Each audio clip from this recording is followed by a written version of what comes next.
Young people in China are increasingly flocking to poorer regions in search of rock-bottom housing as the property slump continues. Now, in the final part of our three-part special on China's housing market, CNE's Lauren Ong takes a close look at this trend. Unhurried streets and shops that shutter by sundown. Life moves at a gentler pace in Fuxin, a city tucked away in the northeast, or China's so-called Rust Belt, just a 2.5-hour train ride from Beijing. Yet, in this former mining hub's quiet corners, a growing community of young newcomers is breathing new life into its streets. Among them is this 29-year-old who moved from more than 1,000 kilometers away. 是的，因为它的物价还是相对来说比较低的。 附近的地理位置离北京也很近，如果说，万一有什么问题的话，工作的话也比较方便一点。In 2024, Xiao Du bought her 28 square meter flat for just under $3,500. She found a flat on Xianyu, an online second-hand marketplace. 如果说以这个价格的话，不是简陋，或者是你能接受面积小跟装修不好的话，就不要过来，因为这个价格的话，你基本上只能买到那边的，就是顶楼。 然后顶楼的话，其实是比较容易漏水，而且，是毛坯，所以说我感觉就是，就是大家可能对它的房价，它房价很低，但是会有一个错误的认知，就是你想过得好，在哪里都需要一笔。 On Chinese social media, netizens describe Fuxin's rock-bottom property prices as being as cheap as cabbages. According to data from Anjuke, one of China's largest real estate platforms, second-hand flats in Fuxin average at about $590 per square meters.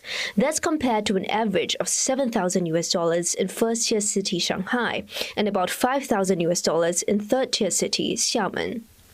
I'm here at one of the many morning markets in Fuxin, a common feature in social media videos about life here, where vloggers flaunt their grocery bargains. With 10 yuan or US dollars, about $1.30, you can get 5 apples or even 10 cabbages.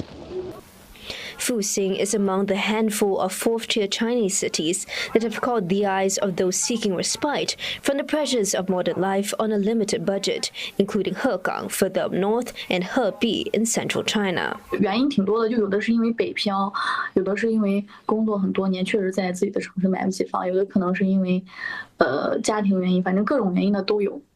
For decades, the development of China's old industrial base, like Liaoning province where Fuxin is located, lagged behind other regions. The housing crisis hit the region especially hard. Their population has been shrinking, and then the jobs has also been in decline.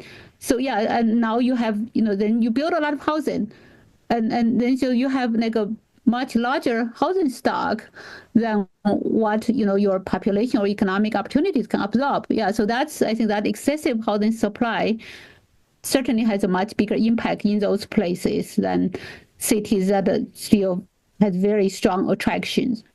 In recent years, efforts to revive the local economy began to pay off. Last year, Liaoning logged GDP growth of 5.1%, beating the national average. In 2023, the province experienced net population growth for the first time in more than a decade, with a net inflow of 86,000 people. 我们到另一座城市的距离非常近，然后就是他们可能说从那边把这个钱挣到手，然后可以能说找一个离这个城市相对于来讲不是我自己能力范围之内的啊，然后把这些东西，因为你说你工作又那个有租房或者是租单位的房，然后你说你还需要说生活啊，还包括城市好一点的城市，他会说收入高一些，但是他的生活压力比较大，对吧？ But the influx of young people from outside Fuxin has stirred mixed feelings among its residents. 人多一点儿，城市才能更发展吗？也是有好的，也是有坏的。就是他来了，可能是给经济带来发展，但是可能也会给一些房价就是提高，当地人买可能会贵了。反正每一个人都有自己的追求，这种东西，反正自己想要去哪儿都是随心而定，只要自己活得开心就好。